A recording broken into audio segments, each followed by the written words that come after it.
கொடுத்ததற்கே நன்றி சொல்ல முடியவில்லை இன்னும். இதில் அடுத்தடுத்து கேட்பதற்கு அஞ்சுதே என் உள்ளம்.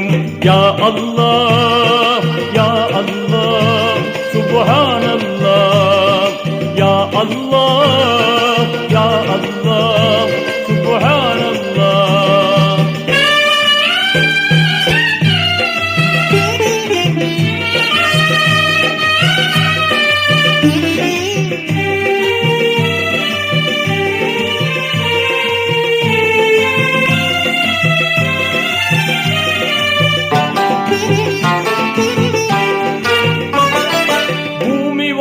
மண்டலங்கள் பொருத்தமாக படைத்தாய், அதை புரிந்து கொள்ள புலன்களையும் திருத்தமாக அமைத்தாய்.